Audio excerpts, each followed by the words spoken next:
I caught up with Fred Deluca, president and co-founder of Subway, at a shop just a few blocks away from here in Midtown Manhattan. This is what he told me when I grilled him on his growth plans and his business. Have a listen. In the short term, I could see definitely we'll have 50,000 stores in about 4 or 5 years from now. And then, of course, I've always told people, even when we were a little company with 2,000 or 3,000 stores, and a big fast food company in this world should be able to have 100,000 stores. Now, I don't know if we're going to be that company, but somebody will be able to get there, and we'll have as good a shot as anybody. What determines how fast you grow? Is it just your decision?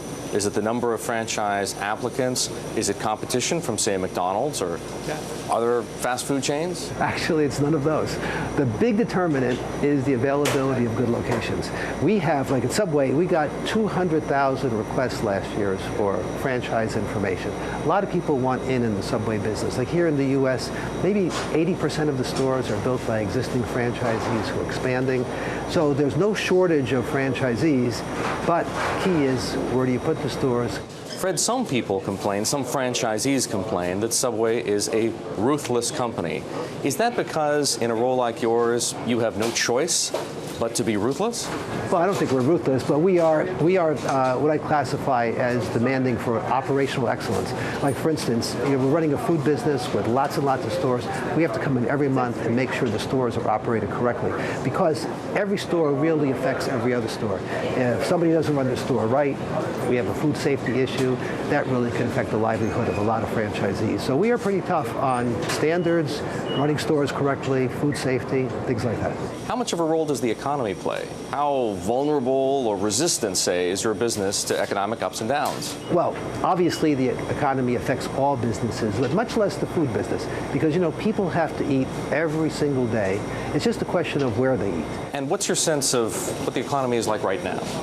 Oh, the economy is not very good right now. You know, look, I think it's doing okay. It's not terrible, but when you look at the unemployment rate, the underemployment rate, the amount of money households earn compared to 5 years ago, and the inflation that's taken place, I don't think people are doing as well as they could be. We're doing great in Subway. We're growing a lot, but I think the average consumer really has to watch their pennies, and that's why value is so important. Tell me a bit about yourself. You've been extraordinarily successful.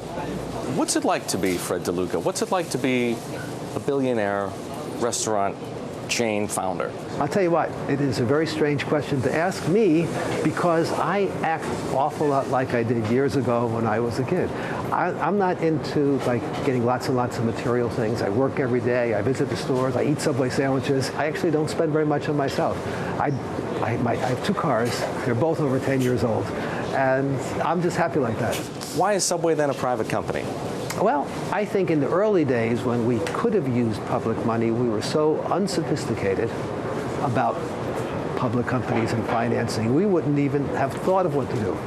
Now that we're larger, we don't need to be a public company, and we like to just focus on our franchisees and our stores and growing the business. What's the value of being private versus public in your mind? Well, I think it enables me to wear a sweater instead of a suit and things like that. Ultimately, you presumably are going to have to make a decision about what to do with all the money, the wealth that's tied up in your business. Have you thought about that at all? Oh, well, I know what's going to happen. When I pass away, a good chunk of that money is going to go to the federal government, and that's the way it's going to be. A lot of it's going to go into charities, and of course, a lot of it will go to family members. Would you ever think about taking it public or selling it or anything like that in order to create what some people like to call a liquidity event? I'll tell you what. We're almost 50 years in business now, and I think that I don't want to do anything until at least I pass the 50-year mark. Because I'm thinking, I've been doing this for 47 years, almost 48 this summer, and I'm thinking, boy, wouldn't it be cool to be doing the same thing for 50 years? So I've got a few more years to go, but in the 51st year, maybe you could ask me that question again, and I might be thinking about it differently.